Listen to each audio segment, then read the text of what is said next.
Come on, demons. Come on, demons. Come on, demons. Come on, come on, come on, come on, demons.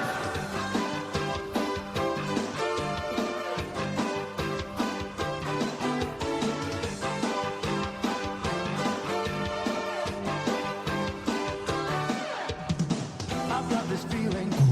Good evening, Demon fans, and welcome back to the Demon Land podcast. My name is Andy, and the Demon Juggernaut is chugging along just nicely. We've racked up our 16th win on the trot and broken a long-standing 22-year record when we notched up our highest ever victory over the West Coast Eagles. Who could have ever envisioned a time where a trip to Perth would be a cakewalk and fans would be disappointed that we didn't win by 100 points? We are truly living in the strangest of times. Joining me tonight, long-time Demonland contributor George. Good evening, George. Good evening, Andy. Good evening, Binman. Good evening, listeners. I'm really looking forward to tonight's talking about the Demons because I was in ISO this week and I was forced to watch 2 North Melbourne games, so I much prefer to talk about the Demons than them. Yeah, that's George. I don't know what's worse, the COVID or the North Melbourne watching. Definitely North. Also joining us tonight, one-time caller to the show, now a valuable contributor, Binman. Good evening, Binman. Good evening, Andy. Good evening, George. And yeah, I've got the health and safety protocols going on here. And I actually went to see Casey play at Arden Street, which brought back memories of going there as a young fella. But I deliberately got COVID this week, so there was no chance that I was going to miss the Freo Melbourne game. I wanted to make sure that I didn't miss that game. Can't wait. It's a good week to get it, playing an interstate team. So, D supporters, you got to sort of, when you book your holidays, you got to book it for a block when you're away, when you're playing away, or when you get COVID. Same thing.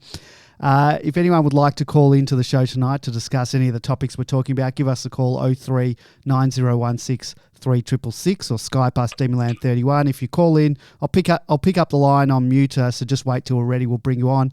And like last week, we had a caller on. If you call while another caller's on the line, just be patient. We'll answer your call when they're done. With that out of the way, let's jump into the wrap-up of the game. People familiar with this show will know that I have this habit of almost looking for ways we can lose. And for all my anxieties and doom and gloom when it comes to supporting the Demons over 45 years, I never really thought there was any possibility that we could lose this match. I wasn't even tempted to take up the consolation bet and take the Eagles at $17 or $21 that they were paying for the win. So I guess that's progress on my part. And the Eagles certainly didn't make the task any easier on themselves at the selection table with the omission of a few of their 2018 Premiership players and then Josh Kennedy before the match. All out with soreness, and I'm not accusing them of tanking, but Blind Freddy just might be. When the Eagles kicked the first goal of the match, a fuse was lit under the Demons, who then piled on the next 6 unanswered goals. At that point, the game was effectively over. Binman has spoken about this in previous shows where teams have gone into matches against us in preservation mode in order to avoid a massacre and subsequently any damage to their percentage. And the Eagles were sort of no different in this regard. From the second quarter through to the third, they were able to stifle our ability to score by employing a hold on to the ball at all costs trick, as George, you put it in your write-up of the match this week. But this strategy, however, was to their detriment as they weren't able to penetrate our defences either. The final quarter saw the Demons' class rise to the top as they put their foot firmly down on the pedal, leaving the Eagles in their dust. A 44-point three-quarter-time lead was extended to 74 points at full time, and this was the same margin that we beat another team from the West at this very same venue 232 days before. Incidentally, our average winning margin at Optus Stadium over our past 3 outings there is now 77 points. We've truly won the West, guys. At least for now. We play the Dockers there later in the season, so stay tuned for that. We had an even spread of contributors throughout the match. Our forwards all bobbed up to make their cameos with 12 goals spread amongst T-Mac with 4, Cozzy and Fritsch with 3 apiece, and Brown 2. Likewise, our mids put in solid performances with Petraka, Oliver and Viney racking up possessions in the high 20s. And once again, our miserly defence did what they did best, and that is restricting teams from putting on scoreboard pressure. A hallmark of this defensive unit is they're able to keep teams below 60 or 70 points, and we've kept the Eagles to a measly 38 points. So that was mission well and truly accomplished. Not much more to say. We're in a great position. We have a very healthy list. We have Salem returning in the next few weeks. We're undefeated, a game clear on top of the ladder. We're 2 games clear of 4th, 3 games clear of 5th, and we've got a healthy percentage to boot.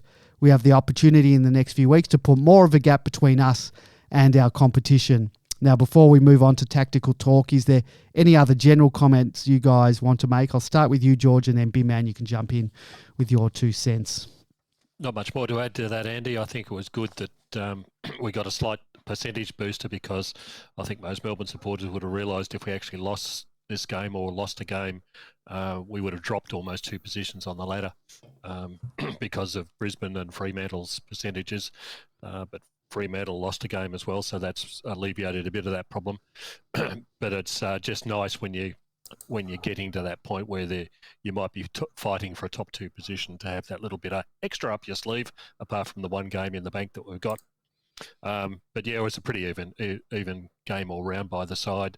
I thought they did just enough to get themselves over the line, and 74 points is more than just enough by anyone's measure. But I think the other thing that you just mentioned in your opening there was the Eagles were premiers in 2018. It's only 3 years ago, just over 3 years ago.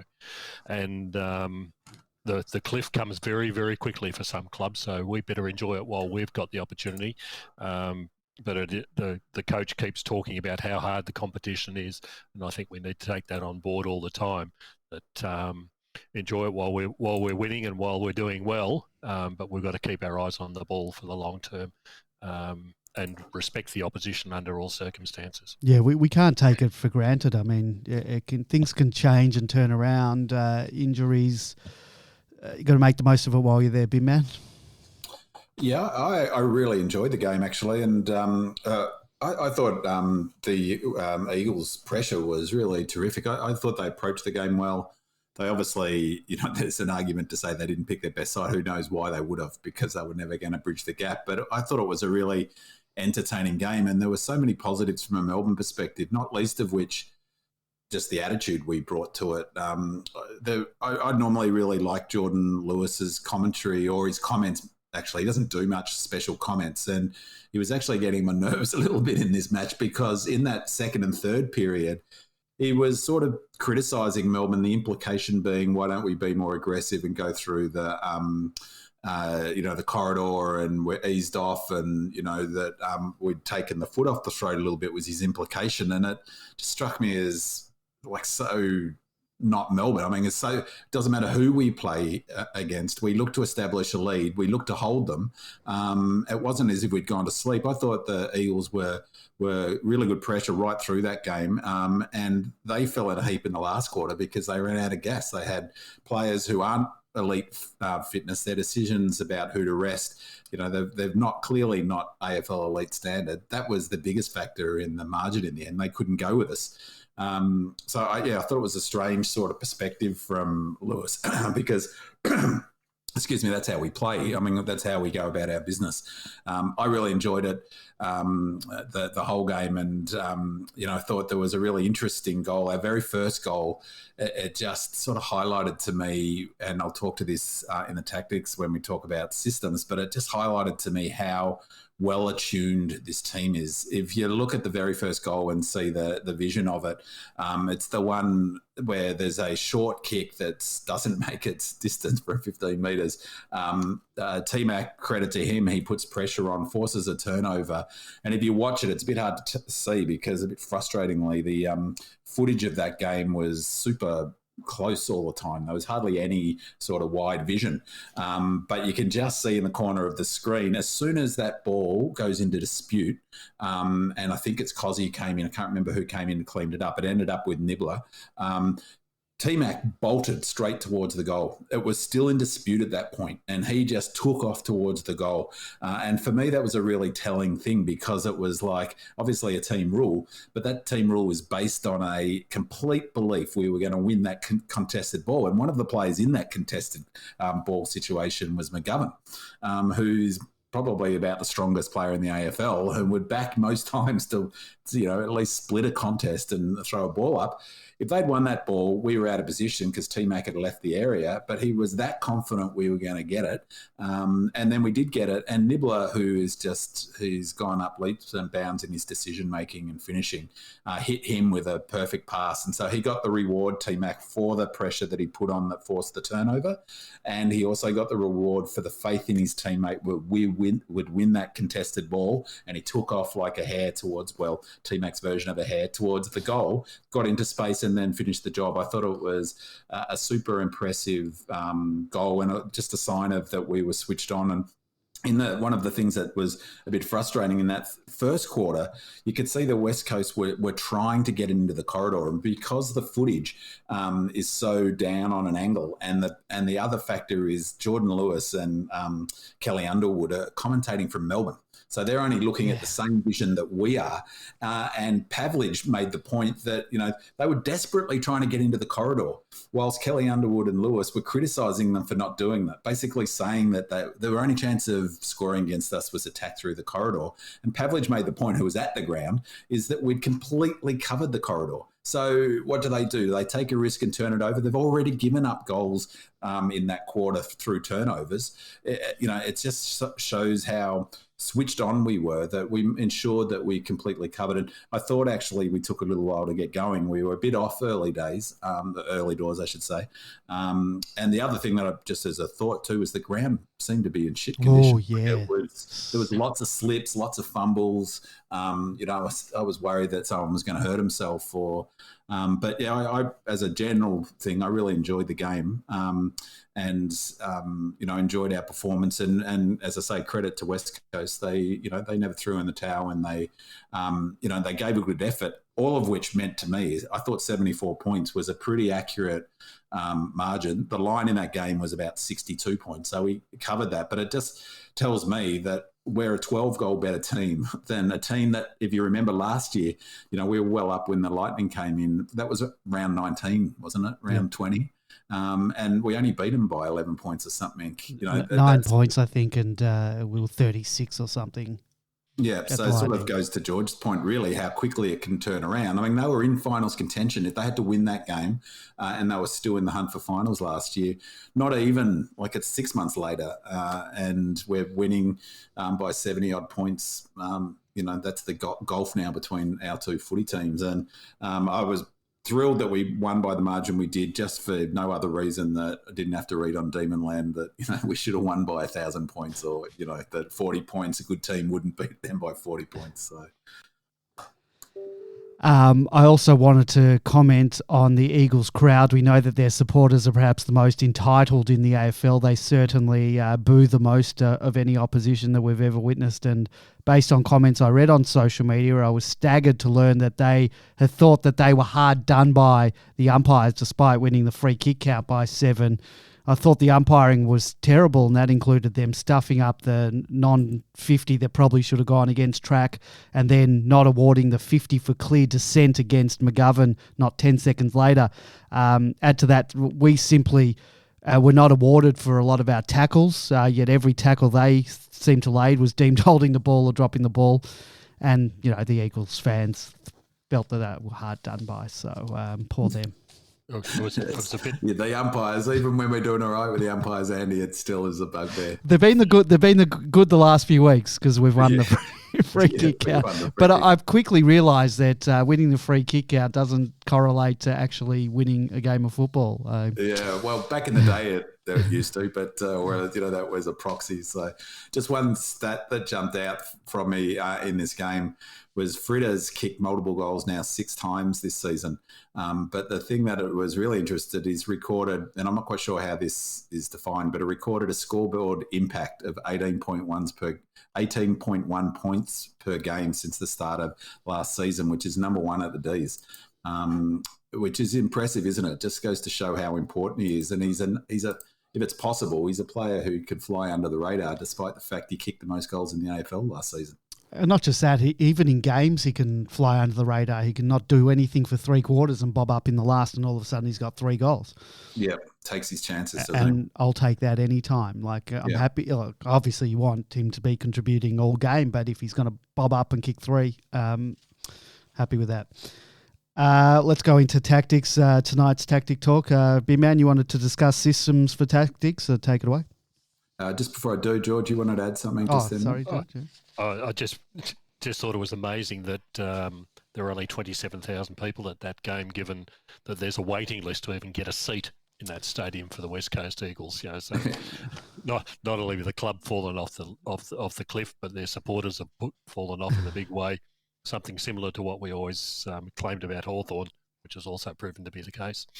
They need 25 years of being down the bottom to get hardened to coming along en masse to games they're going to get flogged. So, I heard just a similar thing, not quite to that, George, was that there's a waiting list for sponsors at that footy club. That's correct. It's just crazy, isn't it? Yeah. So, yeah, Andy, tactics. So the systems was actually this game that sort of threw it up for me in terms of that first quarter. The gulf between the two teams, there's obviously talent. But given the fact that West Coast, I thought, came out and did all of the things that 20 years ago that you would want to see in a bottom team playing one of the top teams, and 20 years ago, if the top team was off with their intensity or not quite on, maybe you could get that victory from a bottom team. And Melbourne did a few of them where we won against, completely against all odds, where we just won through sheer grit and determination. And I was just reflecting, watching the game, that's changed now. That's sort of in the dustbin of history, so to speak, because really the gap between the two teams, the most stark thing for me was how effective our systems were. And in that first quarter, you watch how many of the goals look familiar. So often we had players ahead of the ball. And so it wasn't, we talked about this, I forget which goal it was a couple of weeks back, but where I think you said, Andy, it could have, someone got a goal, but there were 2 or 3 other people. I think it was the Sparrow goal when he hit it back into the goal square. There were 2 or other people ahead of the ball that could have got it. There were multiple goals like that on the weekend. There were examples like the one I gave of T-Mac getting forward. There was heaps of examples of that where they had no answer for our system. So sure, go to the corridor, but turn it over, go around us. And keeping in mind they're a system-based footy team themselves with their marking, but they're a bit of struggle town because they haven't got the quality of players that can do that system, let alone a system now that's antiquated and out of favour. And it got me thinking about systems in generally, and I really think there's been an evolution in a pretty short period of time in AFL footy, and it really sort of goes back to probably 2017 when the Dogs won the flag. Since then, all of the teams that have won it, even West Coast arguably with their very defined kick mark system in 2018, our flags and Richmond's flags have been won, and arguably by the Dogs, although I don't think that's quite the same sort of system, have been won by teams that have got a very clear, identified system. And I had a theory that there's 2 types of coaches. There's type 1 or 3 types. Type 1 is a very clear philosophy, system and game plan they believe is the model that will bring them ultimate success or their team ultimate success. They have complete belief in that model and back it to beat any opponent once it's fully implemented. So you get 100% buy-in in all of that. They essentially have one game plan, plan A, and they drill that plan into their team and demand adherence to the rule that plan demands for it to work. They're often regarded as stubborn and unwilling to change game plans when losing. The players have to conform to that game plan. The coach doesn't shape the game plan around the strengths of the players. Whilst those coaches might have specific strategies and tactics for each game to negate an opposition's strengths and exploit their weaknesses, these are really just tweaks around the edges. So strategies in game to maximise your chance of winning. The game plan essentially remains the same every game, regardless of opponent. They're confident if their team executes their game plan and brings the required intensity, they'll beat any opponent, even when losing. In-season adjustments to the game plan, example, shifting a zone or handballing forward from stoppages happen, but the fundamentals don't really change. And in-game, they make few tactical changes. They tweaks, yep, but no big changes. And that type one, the sort of the goodie is the classic type one. Type two, they've got a clear philosophy about the game and how it should be played to bring ultimate success. They've got a system and game plan, but it's more fluid, particularly from season to season, and less didactic than the type one. They don't really only have the one game plan as well, but a number of variations on that game plan, so to speak. They put these sort of coaches put a lot of focus on specific strategies and tactics for each game to negate an opposition's strengths and exploit their weaknesses. And they're more than just the tweaks around the edges that I was referring to in the type one goodie style coach. The game plan does not really remain the same every game. It shifts a little bit depending on their opponent. And planning for your opponent is a key element of their philosophy. In-season adjustments to the game plan, example, shifting the zone or handballing forward from stoppages happen often, but the non-negotiables such as work effort, buy-in, commitment to the contest, commitment to pressure, that's a given and they don't change. So that's similar to the sort of type one coach like Woody. In-game, they make as many tactical changes that they think are necessary to maximise their team's chances of winning, and do so a lot. They do that really proactively. And they're more likely to shape the game plan around the strengths of the players. And for me, the best example of that in the modern footy is Scott. And you can see already this year, he has tinkered with, they of course have a system, but he plays differently week to week. And already 2 weeks ago, he did that. So 2 weeks back, he completely changed his game plan. Like they've been going for a strategy of getting territory out of nowhere, really. So who was the game 2 weeks ago? I've just lost he employed a completely different methodology, which basically was going back to their previous style from last year, which was all about hold and control and keep the ball. And it seems to me that sort of goodies approach, that system approach, and complete adherence into the system, as opposed to the tactical aspect of it, it's really the results speak for themselves. And I think it's sort of a huge factor in football now that is going to determine the next, for a long time, the teams who have that system are going to win the flag. And the problem for any team building one, so there's multiple systems at the moment, all got similarities. So the really good example is what Ratton's doing at the Saints. They've now got a much clearer identified system. I think it's built on fitness, and they're defensively much stronger, but they push up from the halfback flank. So a bit what they were doing already. Freo, as we've talked about, it's got a very similar system to Melbourne, but they switch a lot more often than Melbourne. Like, we don't switch at all. Basically, they use the corridor a lot more often than Melbourne. So there's tweaks, but still Scott is using his players the way he wants to negate. But I just don't think any team without a system is going to win a flag in the next 5 or 6 years. And in other elite sports, soccer's the obvious one. And there's this big debate in soccer about systems versus flair, and systems will always win out. But in soccer, a minnow can beat a big club because you can get a moment of brilliance that can win a match, whereas over 120 minutes of footy, that's just not going to happen anymore. And that really came home to me in this game against West Coast. It's just simply, it's no longer possible for a team to win on grit and just come out and win and overcome the system, assuming that everyone does their role in the system. I was really interested. I was very keen on the Suns beating Freo, because Freo's now trying this new system that they have to buy in every week, which we're doing. So it takes years to build it, which means that the chasing packs are a long way behind us. And the other world sport that's interesting, George, and I wanted to ask you about this, is systems in basketball. Now, systems have been in basketball for a long time, and it's no coincidence that Melbourne reference, if you listen to them, they reference San Antonio Spurs a lot. Partly that's because of Pop's system, but partly it's because that system relies on buy-in and everyone playing their role and the no superstar sort of motto that they've got. But the difference in basketball is you can do what the Lakers did. You can buy in 5, 6 the best players in a league, and you don't really need. You can just you can play it. You can't do that in footy with 22 players and medi sub. You just simply can't. So the two things that I was thinking about, one is no team is going to win without a very clear system. 2, it takes a long time to build that system. So years. It's taken Goody years, and Ruse set the foundation for some of it. And 3, it's a really unique thing about Australian rules footy, I think, because all other sports have systems, as I said, but no other sport has 22 players or 18 players on the field and 4 on the bench. And so, it's a system that's incredibly complex just because there's so many bits to the puzzle. I think it'll come more and more. You hear it. It's a bit of a trope.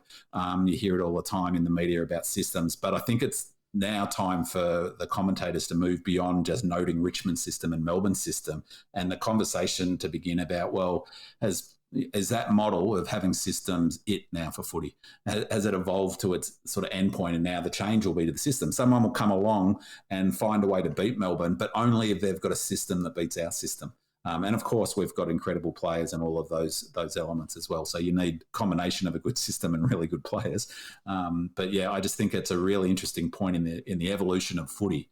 So I'll be really interested to see what that next system is that will be thrown up to beat the D's. And I can guarantee it won't be Scott's system.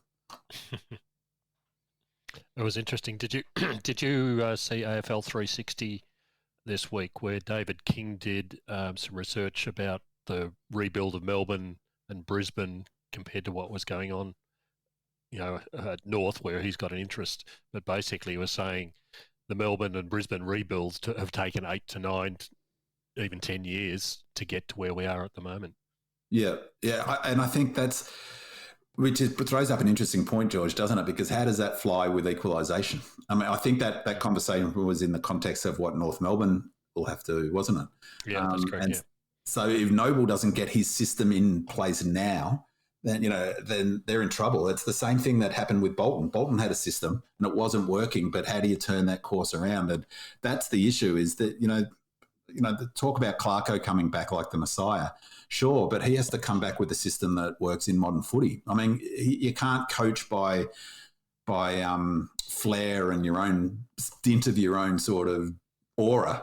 That doesn't work anymore. And he's of those two types that I talked about, type 1, type 2. He's probably, for me and Scott, him and Scott, Clarko are the two sort of perfect examples of that type 2, who had strategies and systems, of course, but on the day would try things to upset the opposition. I think that type of coach is really not going to flourish in footy anymore. It's a lot of food for thought. Very interesting discussion there. George, anything you want to add to that? No, that was more than enough for me.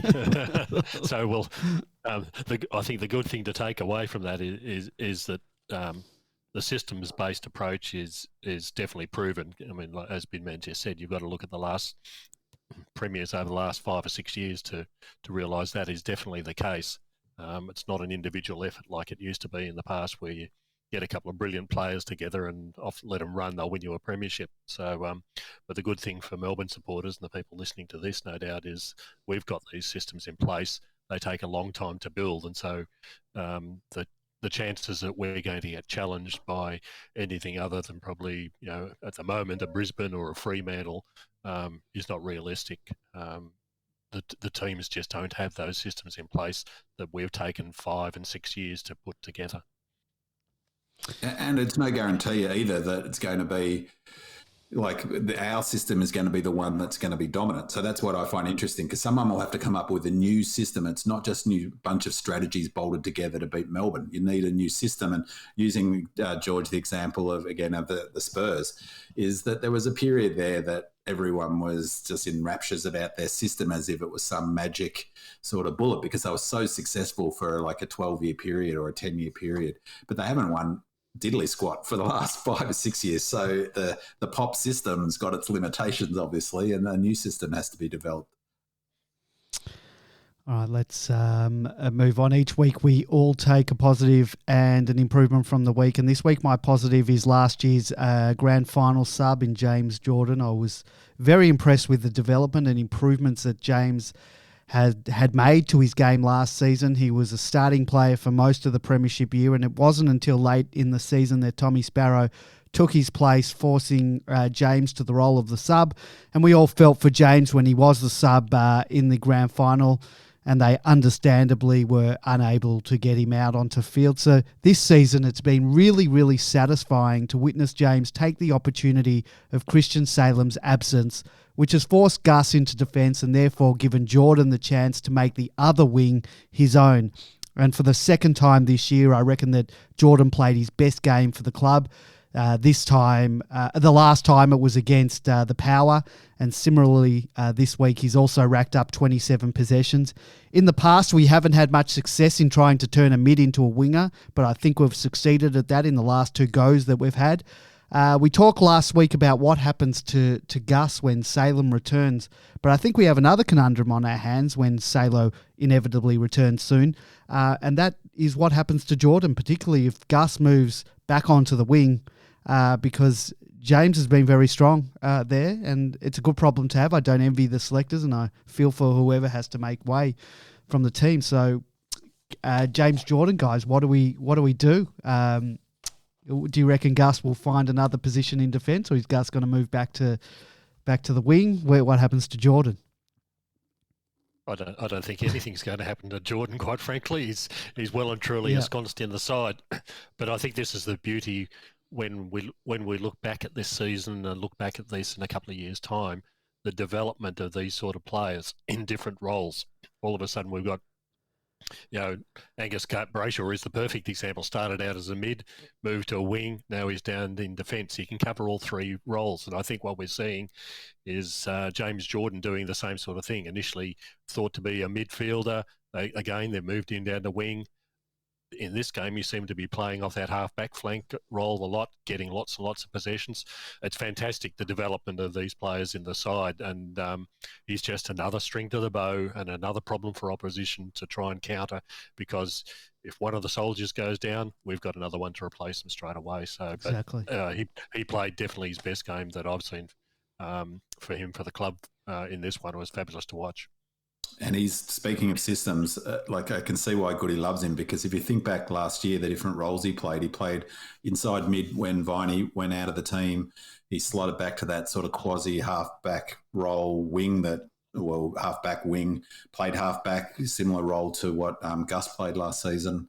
And this season he's been playing wing, which is, it's been discussed that that's a tricky position to work out how to play. He seems to be able to plug and play everywhere, and not all players have got that ability to, presumably a whole lot of direction comes from the coach about what they want him to do. He just seems to have the ability. He must be super coachable. So he's perfect for a system, because he could go to the half forward flank and do a job. Probably could definitely go back to the half back flank. He could, he can go into the middle. I think he's just going to be a terrific player. He's going to be a long-term player for the D's that we're all going to love watching, and perhaps always destined to be a bit underrated, I reckon. The other beauty about these type of players is, while they can play in multiple roles, they also have a synergy with the other players playing in similar roles. So when you're playing wing, you know what the midfields are going to do, because you've learnt the role there as well. When you're playing off the half-back flank, you know what the wingers are going to do and what the wingers need. So it fits into a system beautifully, not just a plug-and-play role. It's about the understanding and, like I said, the synergy with the other players in the side. Yeah, that's a good point. So it's less about the players' attributes themselves, more about the position, the characteristics Goody wants from that positional player, like our high half forwards like Cozzy and Nibbler and Spargo. It's what they're expected to do, not what they necessarily bring. George, you wanted to talk about the team pacing itself for a long season. Yeah, I really struggled to find more positives that we haven't discussed. It's again this win number 16 and in a row, 9 this season. It's pretty hard to find anything other than what we've talked about. We talked about Petrarca's and Oliver's, and we've done that every week. this week, everybody wanted to win by 100 points, but once again, just go back to what Goody said. This is a long, hard season. We have a philosophy of not resting players, but just as equally, I think this was a game in which, while West Coast presented certain challenges to us, I thought the players as a whole and the team as a whole were able to pace themselves just that little bit during the game. Some of the stats were slightly down. I don't know. It's difficult to judge that because we were watching it on television, but when Petrarca and Oliver don't get 30 possessions, you start to wonder what's going on. But even so, they put in more than enough to do the job. The fact that we won by 74 points is more than enough. But around the board, across the whole board, it seemed to be sort of similar. Lever and May and Petty weren't getting as many intercepts. Perhaps they weren't called upon to do as much. But the whole team just seemed to be not operating perhaps at 100% and probably playing 90%. Just pacing themselves, but that's a sign of a good professional side, that you don't need to go out and bust your guts and win the game by 120 points as everybody would have liked. But the fact is they won it sufficiently well. They did it sufficiently well, kept their systems in place. They utilised the maximum number of interchanges to give everybody a proper rest. And I think we'll be doing something similar again this week as we head toward the middle of the season. George, have you been tracking this year the time on ground? I wonder whether they're giving some of our guns a bit more of a chop out this year than they would have at this time last year. I haven't looked against last year. It was just only slight differences from last week, for example. I think Max got more of a chop out in the ruck. That was certainly the case. But even Oliver was slightly down. I think he was about 78% time on ground or something like that. Normally he's a little bit higher than that. Petrarca, similar sort of things, just marginally. But when you talk about it 5 minutes here or 5 minutes there, it's in a game that you've still won by 74 points. It just takes a little bit of pressure off the legs that isn't necessary at round 9 in the season. A long way to go. So I haven't got any deep research into that. And like I said, there didn't seem to be a dramatic drop off from what was done last week. But there was some sort of evenness of time on the ground across the whole side. The Levers and the Mays and the Langdons, of course, played high 90s or 100s in some cases. That's not unusual. But it just seemed to be a much more even spread across the whole ground, where players were playing 75% as a general rule. And thinking to your comments last week about our ability to score in bursts of goals, is I wonder whether a bit of the man management on the field is, for instance, not always having your A-grade team in the midfield, and so giving whether they're resting up forward or off the ground, giving your players like Harms more minutes in the middle, or maybe Nibbler a bit, and the obvious one is using Jackson more as in the ruck and giving Max a chop out. They've got that up their sleeve a little bit, haven't they, in terms of how they use their players on field and save a few of those petrol tickets. Yeah, it's all about management in the end. Big man, you wanted to talk about goals that highlight our method and approach, and also Cozzy? Yeah, just with the goals, like the one I mentioned for T-Mac. I watched all of the goals after I'd done the thinking about the system stuff. And if you go back, it's it's 4 minutes or whatever, and watch our goals, is that so many of them are actually relate to how we go about our method, the way we play the game. Even Cozzy's goal that was just terrific. The goal where he snagged it between, like he sharked a handball that came after a classic system of us kicking to the pocket. From memory, I think it was a booming left foot from Gus into the pocket, where, last year people going, why are we always kicking to the pockets? But now everyone accepts, well, that's our system. That's the percentage play. Not always. But that goal came from a stoppage that was created from a kick to the pocket. We won the contest. So, if you look at all of the goals, I guess there are very few that weren't part of a system. The goal that we got, Brown's first goal, where the way we set the ball up and moved it off the wing, there was a number of the goals. So I just think that it's just really interesting to look at the goals through that. And so many of our goals, as I say, were method related. And just the other one was Cozzy. I just think he's now had 2 great games. Of course, without contradicting myself, he goes a lot of unrewarded running. I think a lot of unrewarded effort, I should say.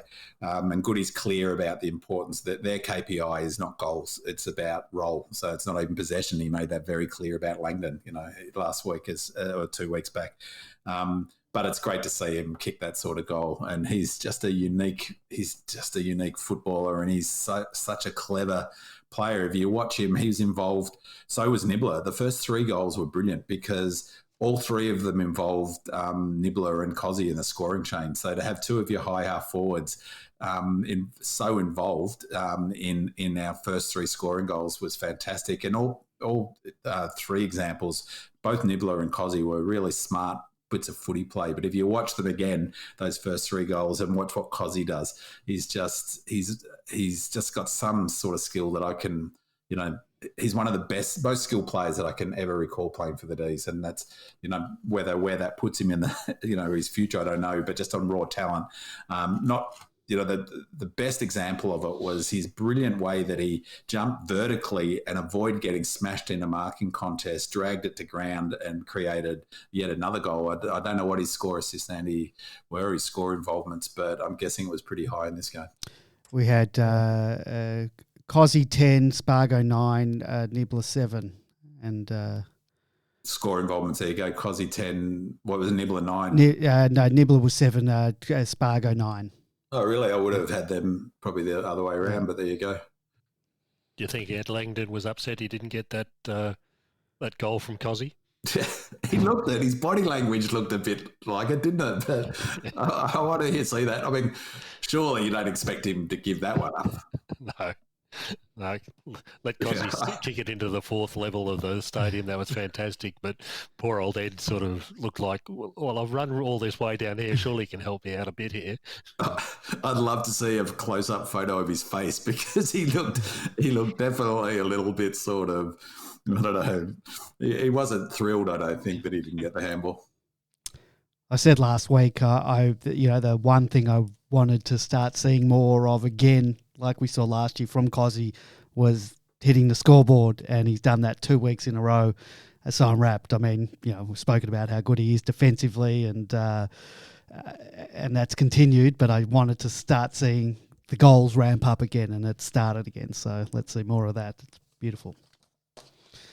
Let's go into my improvement this week is I've taken aim right at the match review panel, or the MRP, or even the actual MRO, the match review officer.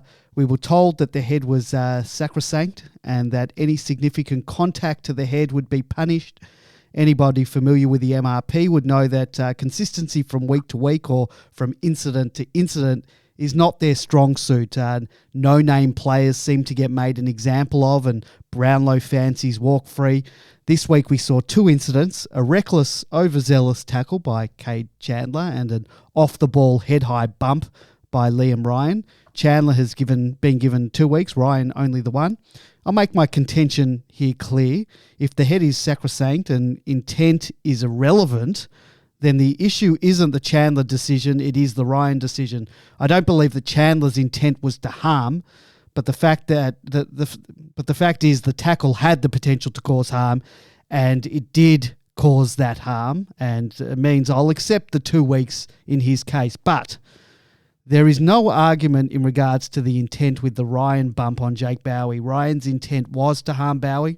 It wasn't an accidental contact in the act of going for the ball. He clearly and intentionally went past the ball and intentionally connected his shoulder with Jake's head. If the head is sacrosanct, then it should not matter whether Jake Bowie gets up off the floor or if he's taken off on a stretcher with concussion. The match review panel is obviously more concerned with the outcomes rather than the actions that they want to stamp out. And if Bowie is concussed, then Ryan would have got weeks. He wasn't concussed, so Ryan only gets the one. And I bet you if Ryan was a Brownlow fancy, he probably would have got off. It seems that the head is only sacrosanct if you get a concussion. And if the MRP and the AFL want to stamp out head-high contact, then they need to get serious about head-high contact. Am I being pedantic about this? And have I used up my quota of the word sacrosanct for this season? Sacrosanct bingo players out there Said it about 10 reeling. times. I don't think so. I just think it's outrageous. Like, it makes no sense whatsoever. That actually had the potential to be a really serious incident, and I was amazed he kept playing because he didn't even get checked for concussion. It didn't seem like maybe they did later, but he easily could have had his cheek fractured in that incident. Absolutely. And he was lucky he didn't. But also, what made it worse was that he flipped his head back and almost hit, I think it was Hunt, and so it really had a nasty. Like, it was just lucky. And so, as you say, I mean, luck shouldn't really play a part in whether you get 1 week or 2 weeks. And the thing for me that it's really easy is that he elected to go past the ball. And I reckon once you elect to go past the ball, you should just get full whack. So you should be getting, the way they should structure it is get a week for the hit to the head. Electing to pass the ball and not take the ball gives you another 2 weeks on top, because it wouldn't happen if he went for the footy. It was, I couldn't agree more. And I think there's such a contradiction between what the AFL are doing and in that sort of incident. Chandler was a bit tough. I knew he was going to go. That was a pretty nasty incident, wasn't it? Well, that's the thing. Like, I know there's people that saying, and I think we've got in the chat room, what are they saying in the chat room? MRO needs to outline exactly how players are meant to tackle. And when I say that, I mean step by step, exact criteria, so that if a player performed this tackle 20 times, there'd be no chance they'd get rubbed out for any of them. And that was from Lazy in the chat room. Look, I think what Chandler did, I don't think he intended to hurt the guy. I mean, he was a bit overzealous in the tackle, and it did pin his arm and get his head maybe. I'm not really sort of arguing that. Do I think that Cripps in a Brownlow favoured year, would he go for that? Maybe not. They'd probably find a way to get him. But the no-name player, he gets done. So, look, I'll take the 2 weeks, but my thing is really with consistency, and I reckon a Cripps wouldn't get it. Probably a Petrarca wouldn't get it. So what would have he got if... I don't get the grading though. I If don't he'd know been either. concussed, he definitely would have got 2 weeks, wouldn't he? I think so. They love So the basically, outcomes. Which if you're going to hit someone, you just hit Oliver in the head, because he seems to be unknockable out. You can't knock the fella out. So, and as I say, just luck shouldn't play a part. He could have easily been flushed on the temple and he was gone. Then I thought he was definitely gone anyway. So you're spot on the money. Sacrosanct, it's either sacrosanct or it's not. So, the fact, as I say, that he went past the ball, to me, it gives away all sort of leniency there. And they really do have to change the focus if they want to remove this from the game. It's not about the outcomes. I mean, Chandler would have got a push in the back if the guy, and that would have been the limit of it, if the guy hadn't been concussed.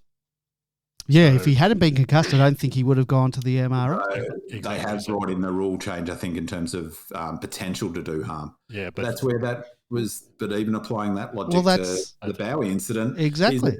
he right. misses next week because he's concussed. That's just He's lucky he didn't have a broken jaw. That's 8 weeks, 10 weeks more yeah.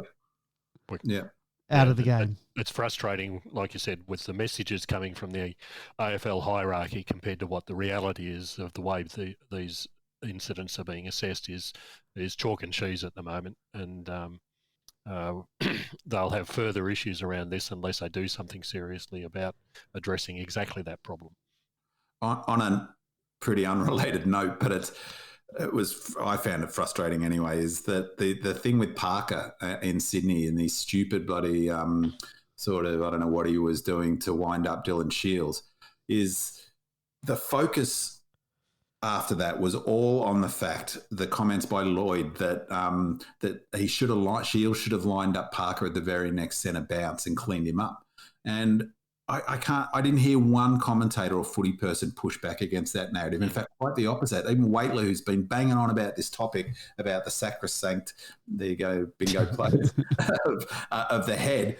Even he on SEN with David King said I'd come round to the view of that he should have lined him up. I mean, it's just pathetic. There's no way Melbourne would have done that. In fact, King said there's no way Petrarca would have allowed that to happen. He would have lined him up. No way. Oh, not a chance. Lack of discipline. They won the ball out of the centre. They hadn't won a thing out of the centre, and they finally did. But I couldn't believe how. And again, it's the problem with having so many ex-footballers talking about footy in the media. Is basically they were condoning Lloyd's comment to take him out. I mean, that's what happened back in 2000 in the 90s. I was going to say, look at the grand final, what some of Lloyd's teammates did. Yeah, exactly. I mean, he was a sniper. Lloyd was a sniper, so it just doesn't have a place in it, taking someone out deliberately because the guy teased him. I mean, I'd be ropeable if Petrarca got reported because he couldn't cop a bit of teasing from Parker. Parker looked like a dill, I thought.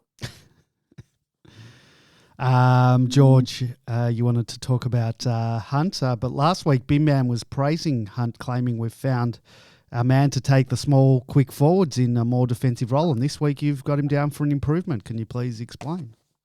I'm going to have difficulty with this as well because I was effusive about him as well last week. The difficulty I have is watching the game on the television, so I don't know the whole story. You can't see what's going on. It was just from a few individual plays where once again he's running up the ground with the ball, and I just know what's happening behind him is that the defenders are going, we're trying to plug the holes here. You've got to start playing as a defender, not an attacker. The forwards don't know where he's going with the ball until he actually kicks it. So it's just difficult to judge. He certainly wasn't on his game this week like he was previous week. I'm not sure who he was actually on. Some have suggested he might have been on Ryan, but I saw Rivers on Ryan for a fair amount of the game as well. He's just got to be careful that in his new role that he's found, he maintains that defender's mentality about the way he approaches the game. There's a bloke named Salem and a bloke named Hibbard potentially coming back into that lineup, and you've got to, as we all know now, you've got to be able to play your roles all the time, not just an individual performance or something looks flashy. And I know the fans love watching him run up the wing and things like that, but a far better outcome for him is to kick the ball to someone like Ed Langdon and let him do the running up the wing like Bowie does on the other side of the ground. You don't see Bowie running up towards the forward line. You see him delivering the ball to those who use it better, but it also maintains the structures behind the ball. So, like I said, difficult to see on television, but that's the only negative I could find, really. Pretty tough negative, I reckon. Yeah. He definitely was on Ryan for almost all of the game. Of course, there's times when they swap off each other and zone off and pick up. Ryan didn't kick a goal, only had 5 possessions, was basically the only thing he did in that game of any note was that hit on Bowie. Completely shut. Ryan's probably arguably their singularly most talented footballer. Completely took him out of the game, and he's the sort of player that, does worry us, is the sort of small, nimble forward. Doesn't look super fit, to be honest. Another player who doesn't look fit at that club. But yeah, he kicked 3 out of their 4 goals last week, I think. Yeah, so he can even, he's still, he basically spends all his time in the forward 50, and he can get goals just on his ability. And Hunt didn't give him a snifter, so yeah, pretty tough improvements. But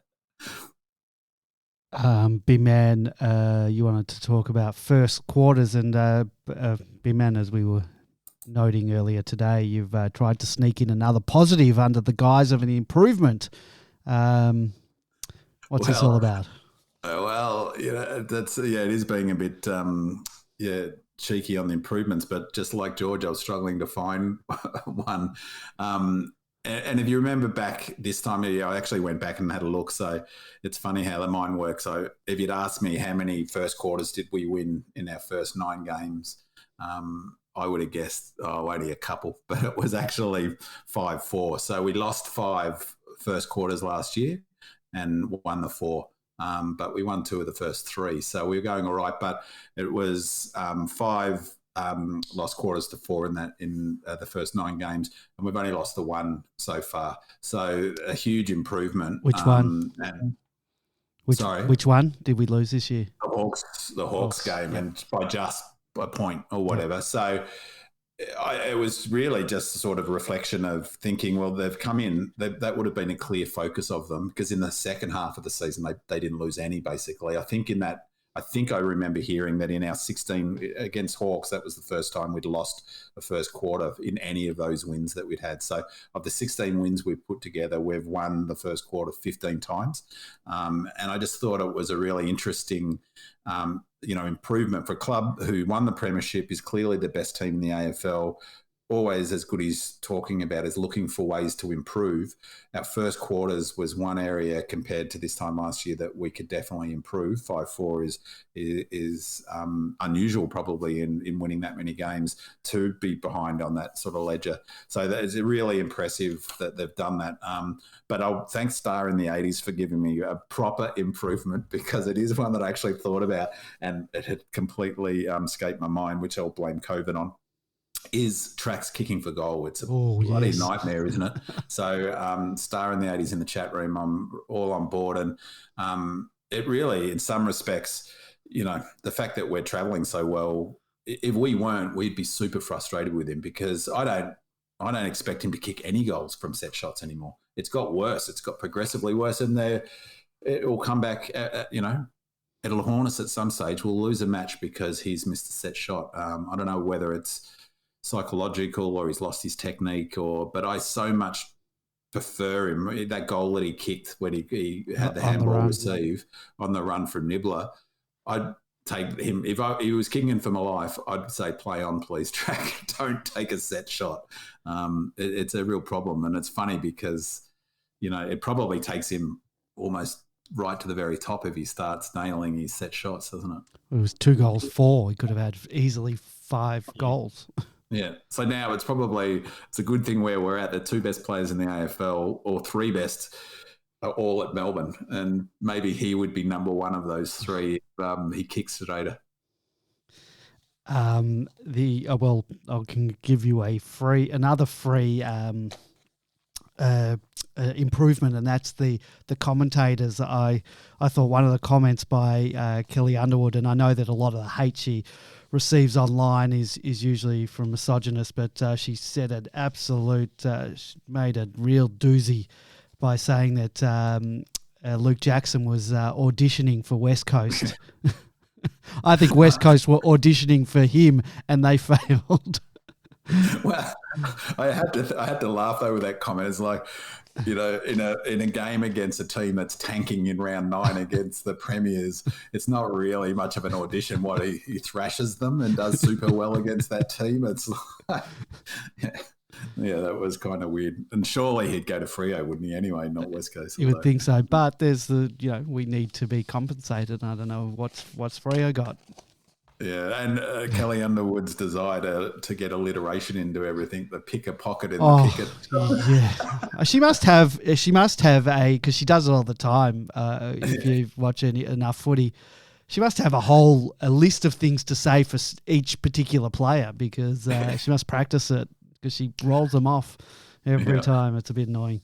Let's move on. The Casey Demons went on a rampage as they took on the hapless Kangaroos at Arden Street on Sunday. This is the second time in consecutive seasons that Casey has inflicted a 100-point defeat on the Roos.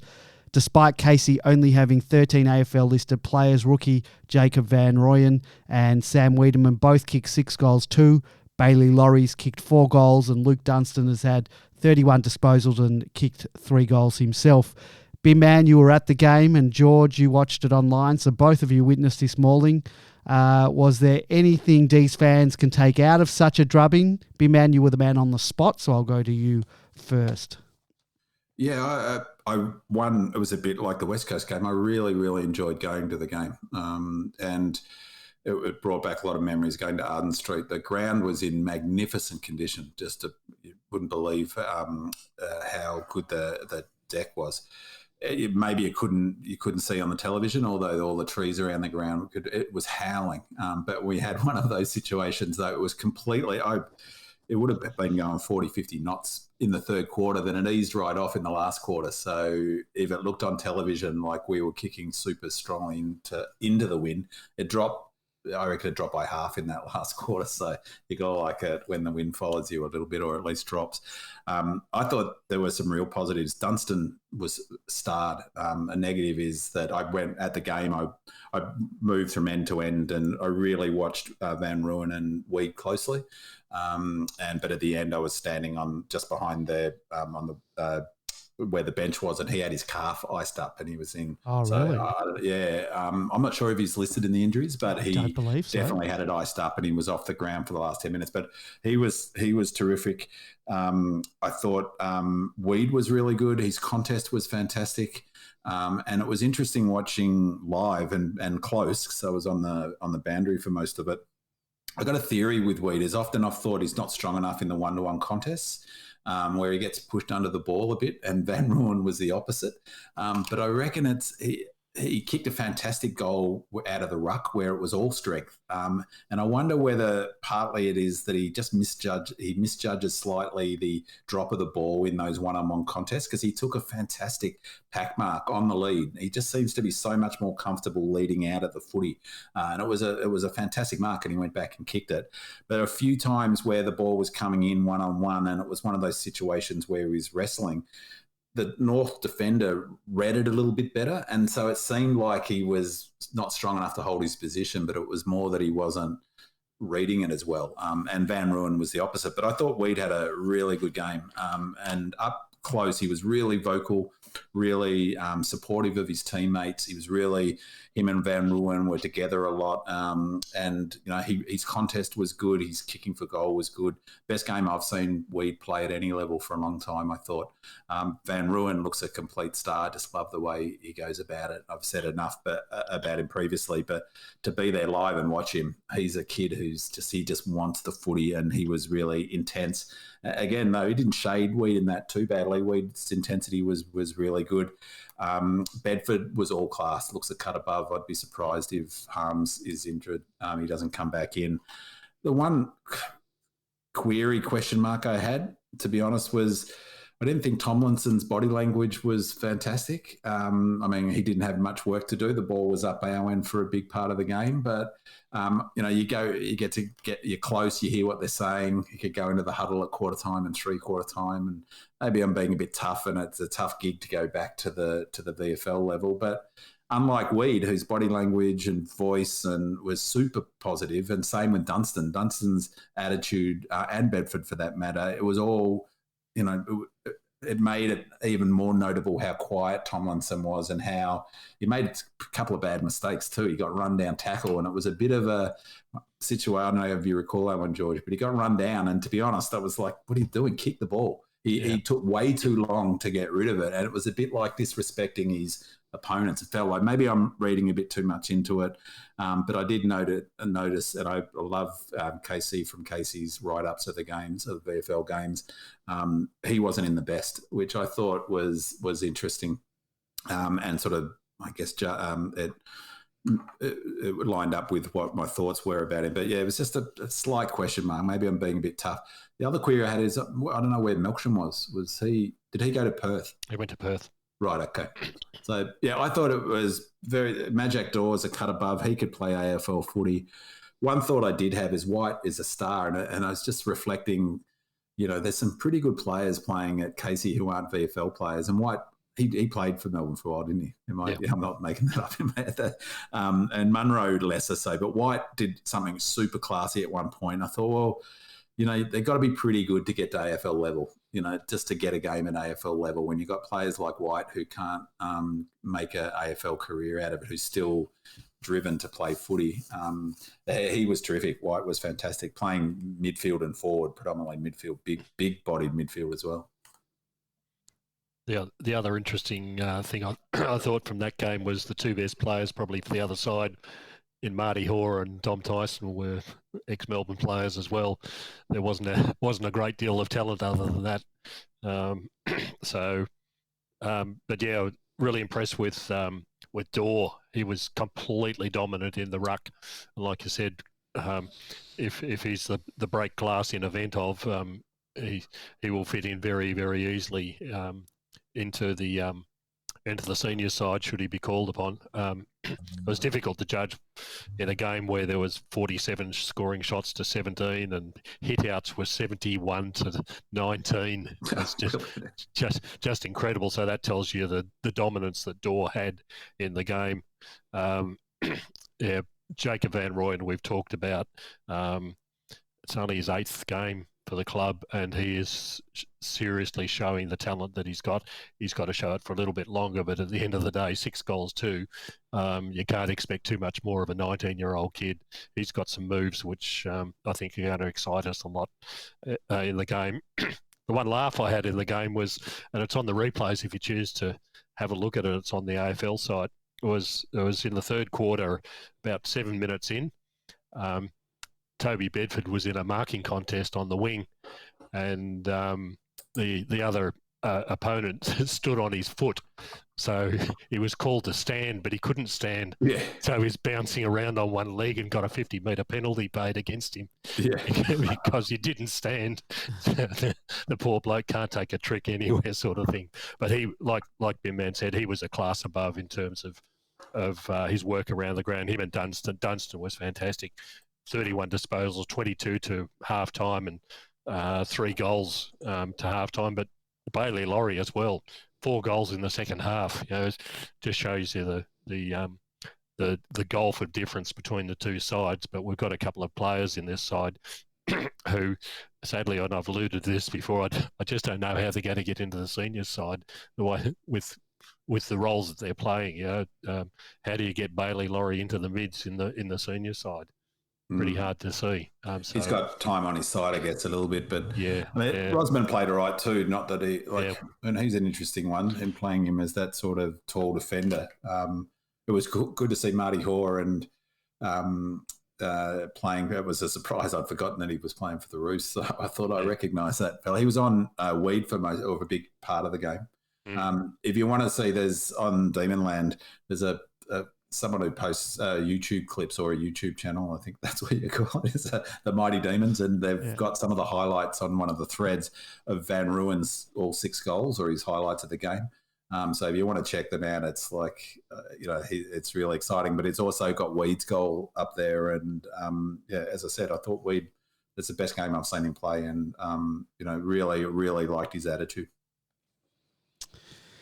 All right, just on the Tomlinson thing, it must be really frustrating for him because he also seems to be a break glass type of thing at the moment. The backs, 3 main backs, that's pretty settled. I don't think that's changing unless there's dramatic form or injuries. And whilst Joel Smith is injured, he is the next cab off the rank. But when Joel Smith comes back, he seems to be the preferred option. So he's probably two cabs back. Yeah. And it goes a bit to it's not totally dissimilar to George's point about pacing, but it's like a challenge that we're going to face now is keeping the sort of players like Laurie and Rosman and players like that. But also, if a player starts, like if it's hard, like he's actually, he's going to come in for lever at the moment with Smith out or May, or so he's pretty close to senior selection, but if he's not happy, that like you're asking people to subsume themselves to the team if they can't get in, and not everyone's going to want to do that. There's Dunstan's interesting. I watched yesterday as part of my isolation period. There's a documentary on Amazon about the it's not worth watching, by the way, about the trade period and the player managers. But it's got a fair bit about Dunstan and his decision to come to Melbourne. And he was close to going to Gold Coast, I believe. The Gold Coast, yeah. He was very close to and they had the conversation. We heard you speak about him, and he would have got time at Gold Coast. He would have got senior game time at Gold Coast, and he elected to come to the D's. So, he knows what he was in for. It was all about the pitch that Melbourne gave him. Was all about improving him as a player. That's what Bruce said as well about why he went to Melbourne. It was all about improving him as a player. And I forget who they were talking about. It was Chera. They said that whoever the player manager was said it was the best pitch they'd ever heard from a club ever. Yeah, he wanted to come. I think he was keen to come, and we just couldn't do a deal because we had no currency. I didn't realise how close we were, but apparently they were so impressed with everyone, Chera, the player manager, with our presentation. Goody, I think 2 of the senior players came along. Track was mentioned, maybe someone else. Tim Lamb was there, and it was all about improvement. We can improve you as a player.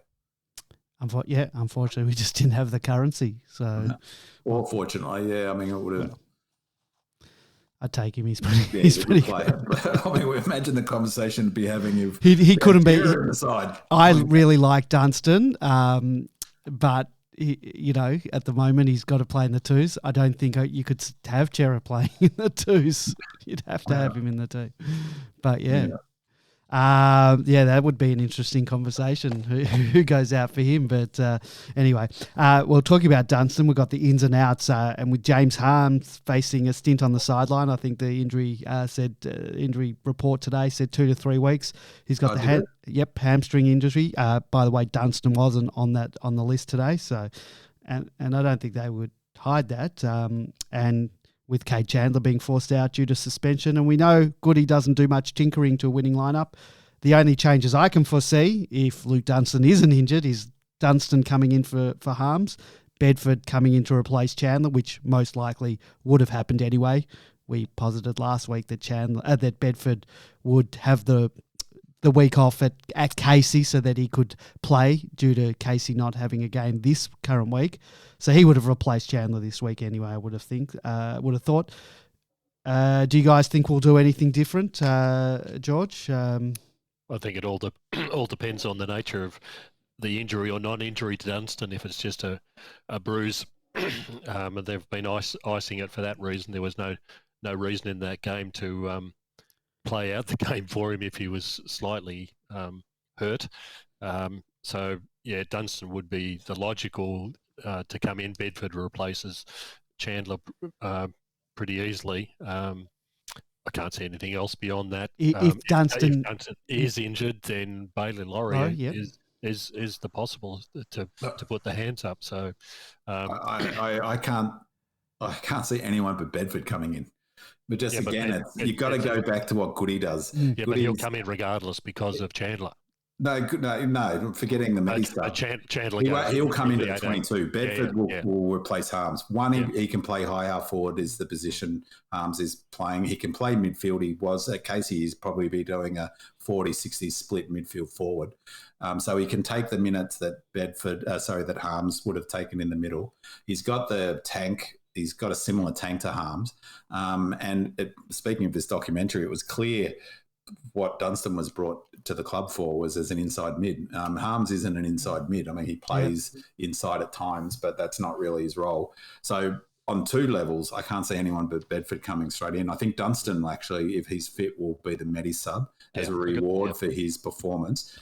Maybe Laurie, but Bedford, Dunstan would be the more.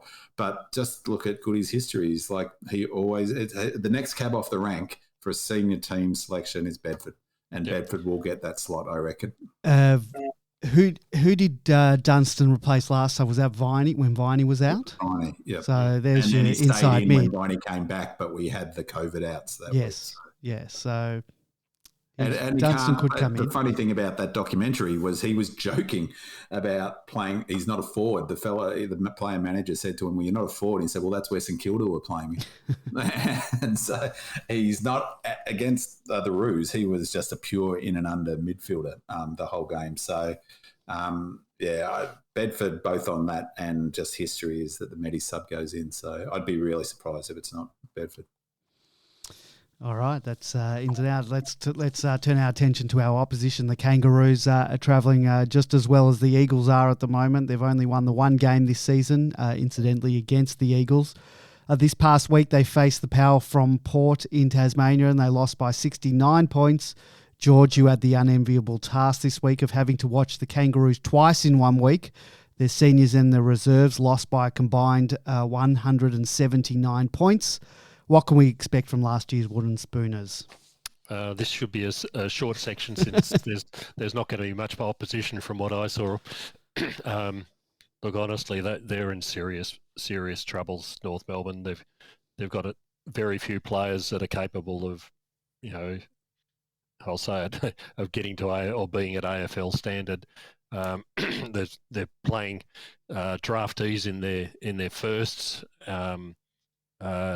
These are kids, who are just drafted this year are out there. They might get Horn Francis and Simpkin back this week, but honestly, the game against Port was just awful.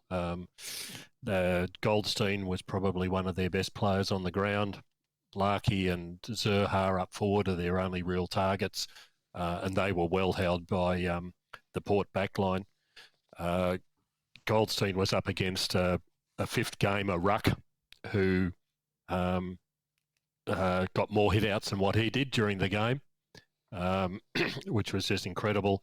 Port eventually, when they wanted to give this, what's his name, Sam Hayes, a rest, they put Powell, Pepper and Ollie Wines into the ruck. That shows you what sort of opposition was there. And Goldstein was one of the better players for North on the day. Callum Coleman Jones is North's second ruck, and he might as well have not been there at all for the whole game. They really don't have anything that's going to worry us in any way, shape, or form.